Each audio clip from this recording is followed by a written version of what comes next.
equipamentos eletrônicos podem ser utilizados apenas em modo avião. Equipamentos que não possuem essa função devem ser desligados. Caso algum pertence fique preso entre os assentos, antes de tirar ou mover o assento, nos avise que iremos ajudar.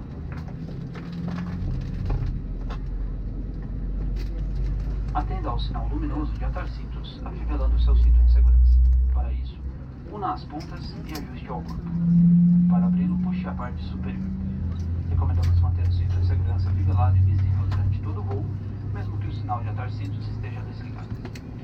É proibido fumar a bordo, inclusive cigarros eletrônicos. Manipular os detectores de fumaça dos lavatórios é proibido por lei.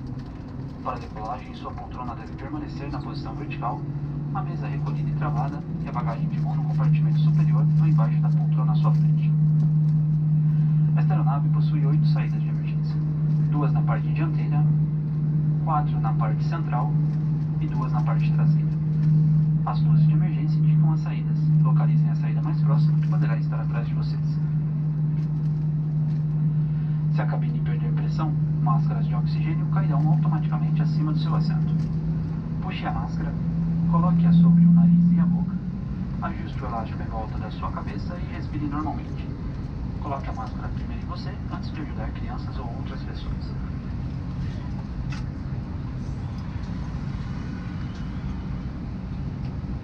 O equipamento para auxílio à flutuação está indicado à sua frente. Nossa aeronave está equipada com um colete salva-vidas, que está localizado embaixo do seu assento. Retire-o da embalagem, passe-o sobre a cabeça, ajuste-o ao corpo e prenda as alças na cintura. Ao sair do avião, livre o colete puxando a alça vermelha ou soprando pelo tubo. Essas e outras informações estão indicadas no cartão de segurança no bolsão à sua frente. Muito obrigado. You can find all this information in the safety card located in the seat box in front of you. Thank you. Lembrando que o uso da máscara cobrindo o nariz e a boca é obrigatório durante todo o voo.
tripulação, estamos próximos da decolagem.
Prezados passageiros, em nome da tripulação da cabine, é um prazer compartilhar este voo com vocês. Pedimos que mantenham o cinto de segurança afilado, mesmo quando o indicador luminoso estiver apagado. O uso de máscaras de proteção cobrindo nariz e boca é obrigatório durante todo o voo, somente sendo permitido retirá-lo para se alimentar, hidratar ou em caso de emergência. Os toaletes são constantemente organizados pela tripulação de cabine. Caso necessite utilizá-los, evite gerar aglomeração no corredor enquanto aguarda. Para mais informações sobre as medidas de segurança, convidamos você a visitar nossa plataforma de entretenimento Latam Play.